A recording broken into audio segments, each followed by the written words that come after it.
All right, this video is going over example 4. Notice it's pretty much similar to the last one. We have a polynomial. We want to get its degree, number of roots. There's a little bit more to it. So what I want you to do is pause again, graph this, get its degree, tell me how many roots there are, look for any double roots, and then unpause it and we can go through the rest.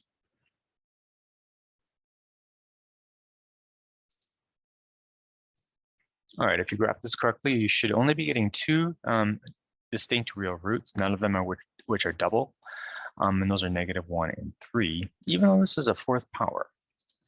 So hopefully you've answered these, our degree should be 4. We would expect there to be 4 roots. I'm only getting 2, -1 and 3.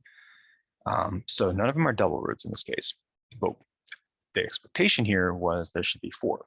So where are the other 2 roots? And this is what gets me the idea of complex roots. There are some questions where when you solve, you don't get real answers. I want you to recall this. I is what we call an imaginary number, and it's what you get when you take the square root of -1. We're going to be dealing with quadratics, and what we're going to be seeing is how to solve for those using the quadratic formula. And you're going to get some that are imaginary, that you don't actually have real answers for. They won't show up on the graph. But it's important to get those because if your degree is 4 and you're only getting 2 real roots, then there's going to be 2 roots that we have to be able to get from the complex set of numbers. Because 4 minus 2 is 2, and we want these 2 real roots plus the complex roots. We want them to total whatever the degree is. And since the degree is 4, we want them to add to 4. So there should be 2 here. So how do we get that? So what we're going to be doing is we're going to be using our real roots and our function, and we're going to do a synthetic division. So if you remember how to do synthetic division, you set up your coefficients. That one's 1. And so I'm going to write that here, 2, -7, 4, 1, and -12. Now, what do we divide by? We're actually divide by your roots. So -1 and 3, and it doesn't matter which order you do it, but I'm going to put the -1 in here. That's one of your roots. And we're going to break this down into a smaller polynomial. So recall the operations for synthetic division. You bring down that first number. You multiply. So 2 times -1 is -2. Be careful with your signs. Use a calculator if you need to. Add down. -7 plus -2 is -9. -9 times -1 is 9. Add down again. 9 plus 4 is 13. 13 times -1 is -13. 1 plus -13 is -12. And finally, -12 times -1 is 12. And you get a remainder of 0. And you should get a remainder of 0 because -1 is a root. It is a 0. So we want that to give you 0. Now what you see here is a cubic, right? This is 2x cubed. This is -9x squared. 13x minus 12. So what we're going to do is we're going to break it down one more time to get it down to a quadratic. So we're going to use our other root at 3.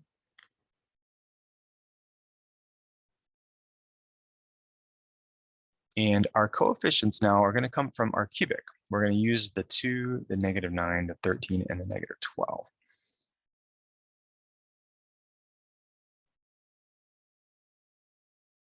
Don't use your remainder because that's actually not part of your polynomial. So we're going to break that down here. Bring down the 2. And follow the same process. 2 times 3 is 6. -9 plus 6 is -3. -3 times 3 is -9. 13 minus 9 is 4. And 4 times 3 is 12. And notice again, you get a remainder of 0. That's the goal. But now you have 3 numbers, and those numbers represent the coefficients for a quadratic function. So that's going to be 2x squared minus 3x plus 4. So your function is going to look like this: 2x squared minus 3x plus 4. And we want to figure out, well, what are the roots for that? What do we get when we solve that equation? And as you might recall, 2x squared minus 3x plus 4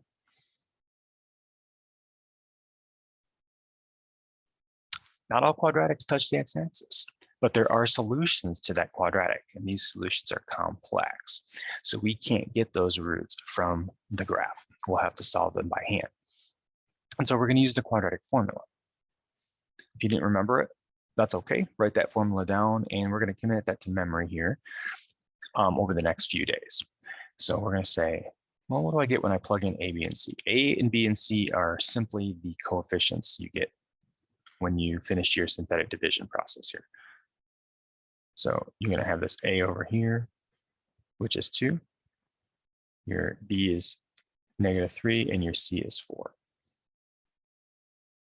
So we're going to plug them into the formula. Negative B, opposite of B. So it's the opposite of -3, which is +3, plus or minus square root of B squared, again, -3. Put those in parentheses because you don't want to square a negative and get a negative. It's positive. Minus 4 times 2 times 4, 4AC. All over 2A.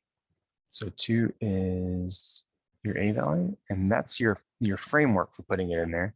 Now we're going to go ahead and solve all that. First thing I want to do is get what's under the square root symbol. So I'm going to take care of that first.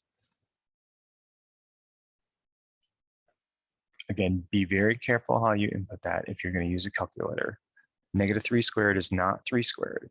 A lot of people make this mistake, and they get it wrong because they're getting a negative number when you do that. So -4 times 2 times 4. And that's going to get us -23 under the square root symbol. This is going to give you just +3. So plus or minus the square root of -23. And of course, 2 times 3 is 6. Now, I can't square root a negative number.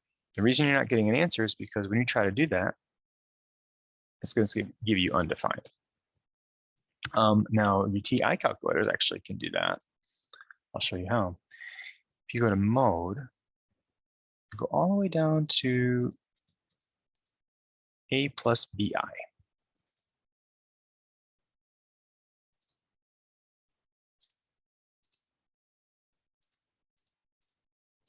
It's going to say 4.7958i. Now, we can't square root 23. It doesn't give you a whole number. So really what that is I times the square root of 23. It's the same thing.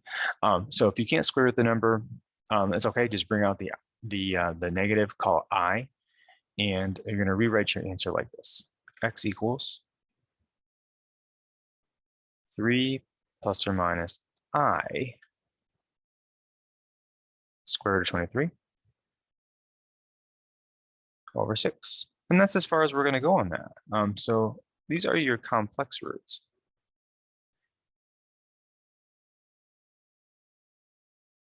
Now remember, the degree here is 4.